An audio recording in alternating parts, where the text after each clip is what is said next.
Patris et Filii et Spiritus Sancti.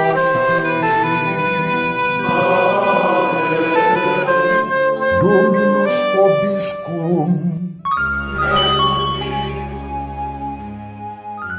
Sahabat peradaban kasih ekologis yang terkasih, selamat berjumpa dalam Renungan Harian bersama saya, Romo Alois Budi Purnomo PR, melalui channel ini. Semoga panjenengan selalu sehat, tetap semangat, tanpa sambat, dan selalu bahagia, kebahagiaan yang bersumber dari Tuhan Allah kita. Mari kita awali perjumpaan kita dengan bersatu di dalam doa. Allah Bapa, sumber kekuatan yang maha pengasih dan penyayang. Engkaulah yang telah menentukan hari-hari hidup setiap orang.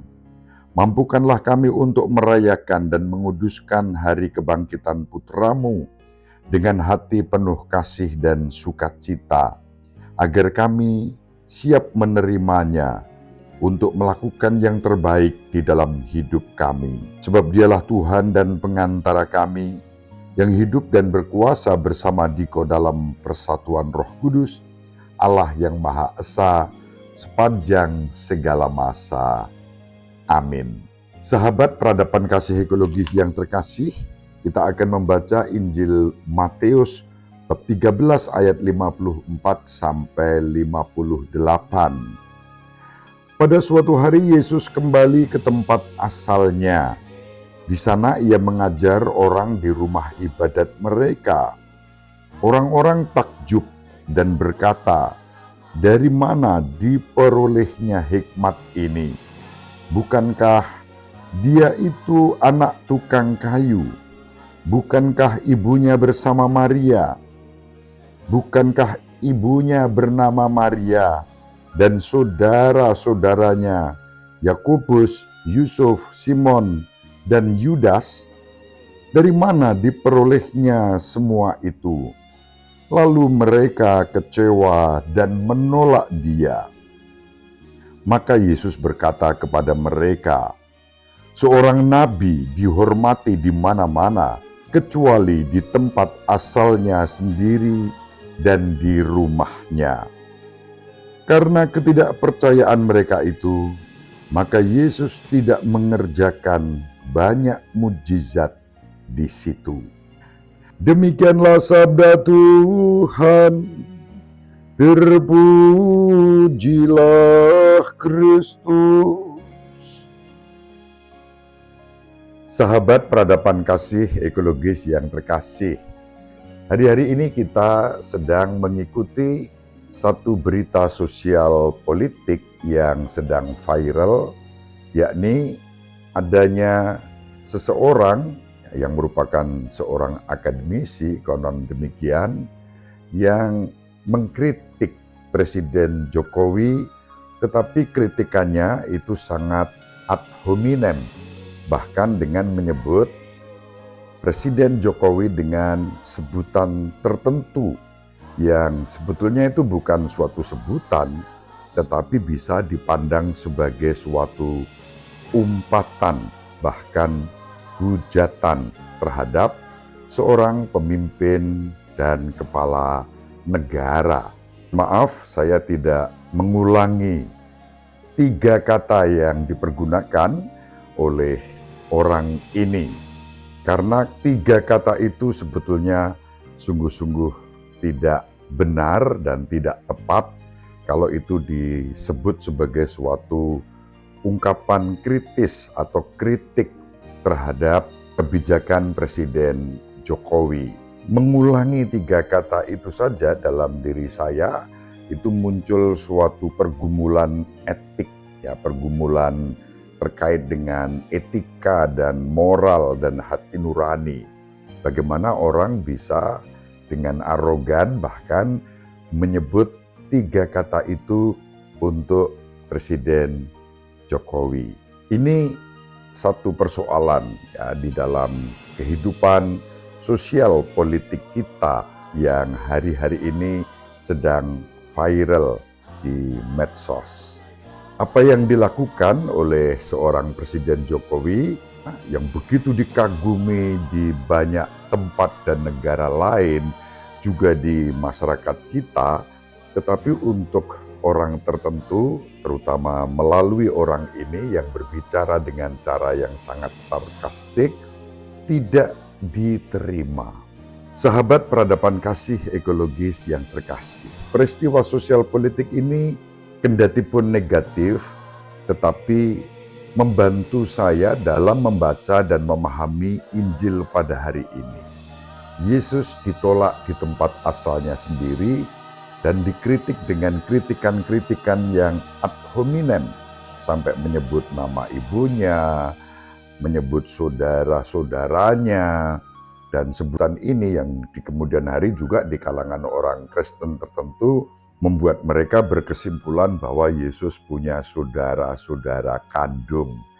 Padahal yang disebut saudara-saudara di dalam Injil pada hari ini itu ya saudara dalam arti memang kerabat, namun bukan saudara kandung, dan itu bukan rahasia umum dalam konteks tradisi dan kebudayaan Yahudi pada masa itu. Pada intinya, orang-orang itu dengan menyebut nama ibunya, nama saudara-saudaranya, bukan dengan sikap yang etis, dengan sikap yang sopan. Kita ingat dalam suatu perhelatan sepak bola, pernah terjadi konflik ya antara Zinedine Zidane dan Materazzi, pemain Prancis dan pemain Italia. Zinedine Zidane menjadi murka, marah ketika nama kakaknya disebut dengan cara yang tidak baik oleh Materazzi. Akibatnya Zinedine Zidane kemudian menanduk dada dari pemain Italia tersebut dan terjungkal, lalu dampak negatif lainnya membuat Zinedine Zidane mendapat kartu merah dan kemudian Prancis mengalami kekalahan dalam turnamen sepak bola tersebut. Sahabat peradaban kasih ekologis yang terkasih, dari peristiwa sosial dan dari Injil yang kita baca pada hari ini, kita diajak untuk membangun sikap yang terbuka. Kadang-kadang kita dikuasai oleh kebutaan dan ketulian, membuat hati kita terbelenggu dengan rasa tertutup, bahkan dalam arti tertentu zona nyaman, asik dengan dirinya sendiri, lalu abe terhadap situasi yang baik yang ada di luar kita, bahkan kita cenderung menjadi sangat apatis dan peyoratif, memandang peristiwa yang ada di sekitar kita. Lalu kita pun mempunyai kalimat-kalimat yang kotor, yang kasar, yang menghina, yang mengejek orang secara ad hominem, berbasis pada sentimen-sentimen pribadi pada orang tertentu. Demikian juga sikap yang sama dapat kita alami dalam relasi iman dengan Tuhan kita, Yesus Kristus. Kita punya persepsi-persepsi tertentu yang membuat pada akhirnya membelenggu diri kita untuk mengalami dan menerima betapa Tuhan kita Yesus Kristus dapat melakukan sesuatu yang dahsyat.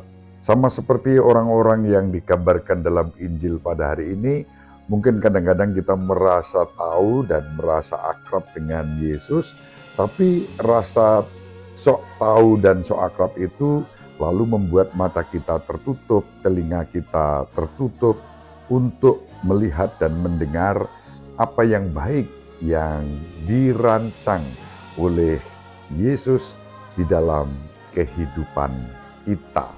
Mari kita mohon kedalaman iman yang membuahkan kedalaman hidup, bukan hanya kedangkalan yang kemudian juga terungkap melalui kalimat-kalimat yang dangkal, bahkan tidak memiliki bobot etis di dalam kehidupan ini menyangkut orang lain. Kita diajak untuk terbuka, mengalami dan menerima segala peristiwa hidup ini dengan penuh syukur dan bahagia. Sikap kritis bukan dilakukan dengan menyerang pribadi, tetapi dengan suatu sikap dialog yang baik, yang terbuka, yang rendah hati dan penuh syukur melihat aspek-aspek positif di dalam kehidupan orang lain. Ibu Maria selalu mendoakan kita, Bapak Yosef, merestui kita dengan keheningannya. Semoga panjenengan semua bersama seluruh anggota keluarga dimanapun berada dibimbing, dilindungi dan diberkati oleh Allah yang Maha Kuasa, Bapa dan Putra dan Roh Kudus. Amin. Terima kasih, salam sehat, tetap semangat tanpa sambat, selalu bahagia. Kebahagiaan yang bersumber dari Tuhan Allah kita. Salve, Shalom, salam sejahtera, berkah dalam. Sahabat peradaban kasih yang terkasih, sampai jumpa pada episode berikutnya. Terima kasih atas kebersamaan kita. Salam peradaban kasih ekologis, berkah dalam.